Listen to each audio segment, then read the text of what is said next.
ഓ ബാപ്പ ചെത്തിയിട്ടുണ്ടല്ലോ, ചെത്തിയിട്ടുണ്ടല്ലോ കുട്ടപ്പനായാലും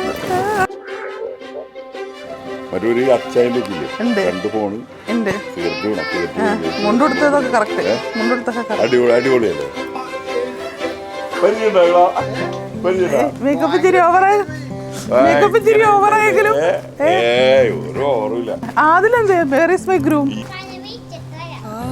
വിളിച്ചിട്ട് ഞാനിങ്ങനെ ആലോചിക്കണേ, അവൻ ജനിച്ച കാര്യവും മറ്റു ഷൂട്ടിങ്ങിന് പോണതും ഭീമം കൊണ്ട് കിടക്കുന്നത്. അത് തന്നെ ഇടയ്ക്ക് 1-2 ദിവസം മാത്രമേ നമ്മൾ 2 വട്ടം പോയിട്ടുള്ളൂ, ഒറ്റപ്പാലത്ത് മാത്രം. ബാക്കിയൊക്കെ കൊണ്ടുവയ്ക്കണത് ഉമ്മ തന്നെയാണ്. അതെ അതെ. കോളേജിലാണ് ഇത്തിരി പ്രശ്നം ഉണ്ടായത്. കോളേജിലാണ് രാഷ്ട്രീയത്തില് പോയി. പിന്നെ അവന് എന്നെ അഭിനയം നിർത്തിയിട്ട് ജോലിക്ക് കയറി. എല്ലാവരും എന്നോട് ചോദിക്കും എന്തിനാണ് ഒരു കരിയർ ഫീൽഡ്. പക്ഷെ അവന്റെ ഇഷ്ടമല്ലേ, അവന്റെ ഇഷ്ടം അവൻ തെരഞ്ഞെടുത്ത് ഫീൽഡ്. പിന്നെ അവളെ കണ്ടുമുട്ടി 3 വർഷമായി.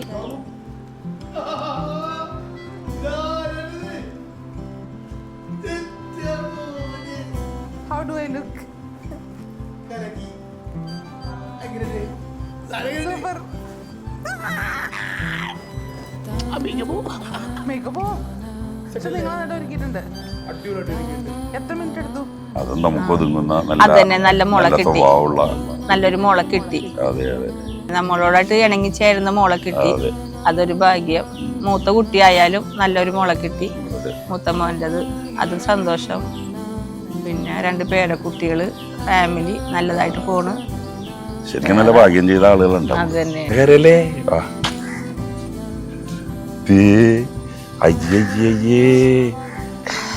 അങ്ങനെ കാര്യല്ലേ?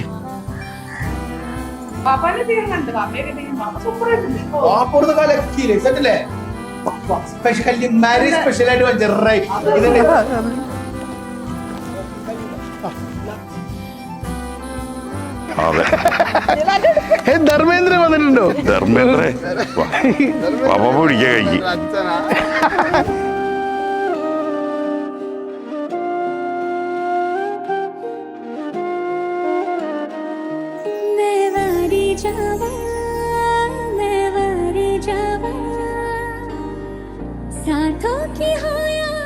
എനിക്കൊരു അനിയൻ എന്നുള്ള നിലയിലല്ല, ഏറ്റവും നല്ലൊരു കൂട്ടുകാരൻ എന്നുള്ള നിലയിലാണ് ഞാൻ അവനെ കണ്ടേക്കുന്നത്.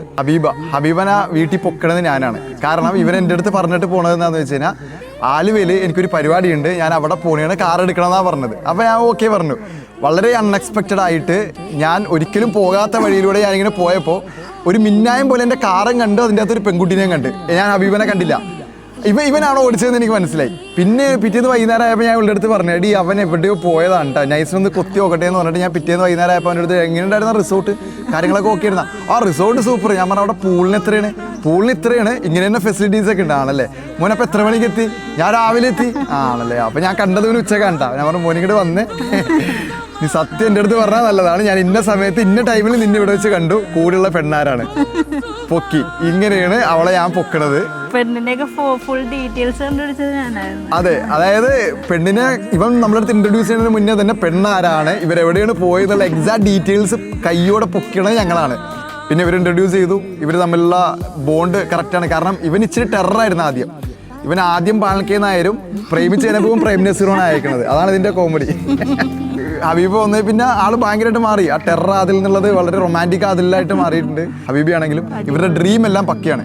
ഇവർ പോകുന്ന ദിശകളാണെങ്കിലും ഇവരുടെ വിഷൻ ആണെന്നുണ്ടെങ്കിലും എല്ലാ കാര്യങ്ങളും പക്കയാണ്. ഇവർ മെയ്ഡ് ഫോർ ഈച്ച് അതർ തന്നെയാണ്.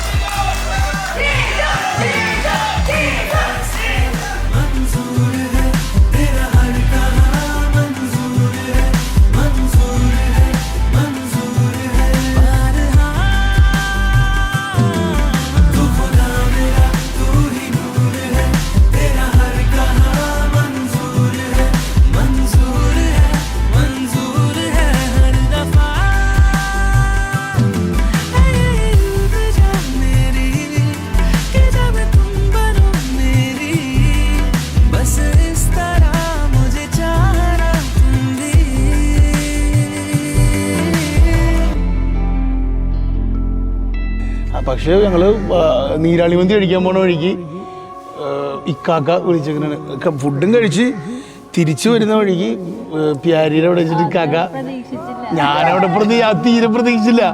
ഇക്കാക്ക വിളിച്ചിട്ട് നീ ഏതൊരു പെണ്ണായിട്ട് നീ കാറി പോകണ്ടല്ലോ. അപ്പം ഞാൻ വീട്ടിൽ നിന്ന് രാവിലെ ഇറങ്ങിയത് ഓഫീസിൽ പരിപാടിയുണ്ട്, റിസോർട്ടിൽ പോണാണ്, ഭയങ്കര പരിപാടി. അപ്പോൾ ഞാൻ തിരിച്ചു വന്നപ്പോൾ ഇക്കാക്ക എൻ്റെ അടുത്ത് ഇക്കാക്ക ആദ്യം ചോദിച്ചെന്നറിയോ, ആ റിസോർട്ട് ഏതാടാ, എൻ്റെ കൂട്ടുകാരന്മാരായിട്ട് എനിക്കൊന്ന് പോകണം, എത്ര റുപ്യെന്ന് വെച്ചു റിസോർട്ടിന്. ഞാൻ പറഞ്ഞു എനിക്കറിയാൻ പാടില്ല, കാരണം റിസോർട്ടിലല്ലേ, ഞാനിവിടായിട്ടല്ലേ പോയത്, റിസോർട്ട് ഇല്ലല്ലോ സാരം. അങ്ങനെ ലാസ്റ്റ് ഇക്കാക്ക പൊക്കി ഭാവി ആളെ കണ്ടു, ഹബീബ സുബൈദ, ഭാബി വന്നിട്ട് ഹബീബ സുബൈദ അല്ലേ ആള്, ഭാബി ആൾക്ക് ഫോർ റിക്വസ്റ്റ് ഉണ്ട്. അപ്പൊ ഇവളെന്നെ വിളിച്ചിട്ട് പറഞ്ഞു ഭാബി എനിക്ക് അയച്ചിട്ടുണ്ട്. ഞാൻ പറഞ്ഞു അക്സെപ്റ്റ് ചെയ്യണ്ടെന്ന് അക്സെപ്റ്റ് ചെയ്യാതെ അങ്ങനെയിട്ടുള്ള പറഞ്ഞു. ഷബാത്ത് കണ്ടത് ഞാനാണ്. അപ്പൊ തന്നെ 2 രക്താരം എടുത്ത് കൊടുത്തന്നെ കയ്യിൽ, ഒരു രക്താരം അങ്ങോട്ട് എണീക്കുക, ഒരു രക്താരം ഇങ്ങോട്ട് എണീക്കുക, അപ്പൊ തന്നെ പിടിച്ച് കെട്ടിച്ചാൽ ਛੱਡ ਤੈਨੂੰ ਕਿੱਥੇ ਜਾਵਾਂ, ਤੂੰ ਮੇਰੀ ਦੁਨੀਆ ਮੇਰਾ ਜਹਾਂ.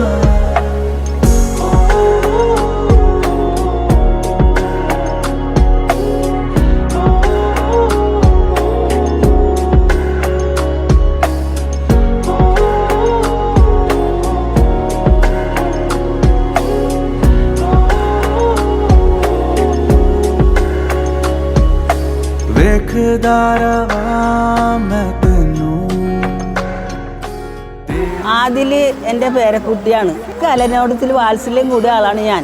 അപ്പോൾ ഞാൻ എൻ്റെ പേരക്കുട്ടികളെ രണ്ടിനെയും കലാഭവൻ്റെ മിമിക്രിയും ബ്രേക്ക് ഡാൻസ് അടിക്കാൻ ഞാൻ കൊണ്ടുപോകും. അപ്പോൾ ഇവർ അപ്പം കളിയാക്കുമ്പോൾ എന്താ പോണ്ട വെറുതെ ഉണ്ടാവും. മധുസാറാണ് പഠിപ്പിച്ചേർന്ന് ഇവരെ. അങ്ങനെ ഞാൻ പോയത് വേറെ ഒന്നുമില്ല, എനിക്ക് ഒന്നില്ലെങ്കിൽ സിനിമയിലൊരു ഡാൻസ് ചെയ്ത് കാണുന്ന എൻ്റെ പേരക്കുട്ടികൾ, അല്ലെങ്കിൽ മിമിക്രി. 4 വയസ്സുള്ളൊന്ന് ഈ ആദ്യം വെറുതെ വരും, അവനെ ചേർത്തിട്ടില്ല. ഈ കാശ് കൊടുത്ത് പഠിപ്പിക്കുന്ന ഷബാനങ്ക മൂത്തേനങ്ങാട്ട് നന്നായിട്ട് വാതിലടച്ചിട്ട് ഈ അൽമാരിയിൽ നോക്കിയിട്ട് മിമിക്രിയും ഇതൊക്കെ അഭിനയിക്കും. അപ്പോൾ എനിക്ക് മനസ്സിലായി ഈ കുട്ടിക്ക് കലാവാസനയുണ്ട്. അങ്ങനെ ഞാൻ ഈ സ്റ്റേജുകളിൽ പരിപാടി കാണുമ്പോൾ മക്കളെ വല്ല മിമിക്രി എല്ലാം ഉണ്ടെങ്കിൽ കുട്ടികൾ ചെയ്യുമെന്ന് പറയും. അപ്പോൾ അവർ പറയും അയ്യോ കാശൊന്നും തരാൻ പറ്റില്ല, വേണ്ട മോനെ കാശ് തരണ്ട, ജനങ്ങളെ കാണുമ്പോൾ കുട്ടികളെ പേടിയൊന്നും മാറട്ടെ. ഇത് കണ്ട സ്റ്റേജിൽ നിന്ന് കണ്ടപ്പോൾ നമ്മളെ സിനിമയിലേക്ക് അഭിനയിക്കാൻ വിടുമെന്ന്. അങ്ങനെ ടിനി ടോമിൻ്റെ സുബിൻ്റെ മോനായിട്ട് ആദ്യമായിട്ട് എൻ്റെ മോൻ എൻ്റെ പേരക്കുട്ടി അഭിനയിച്ചു.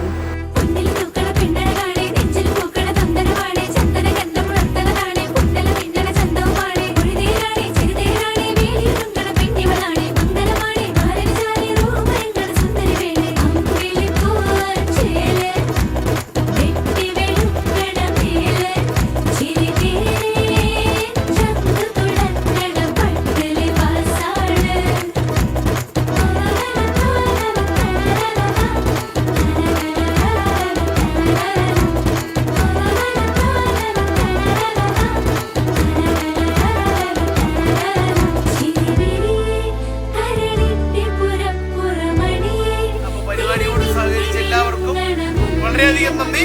Thank you. Back up.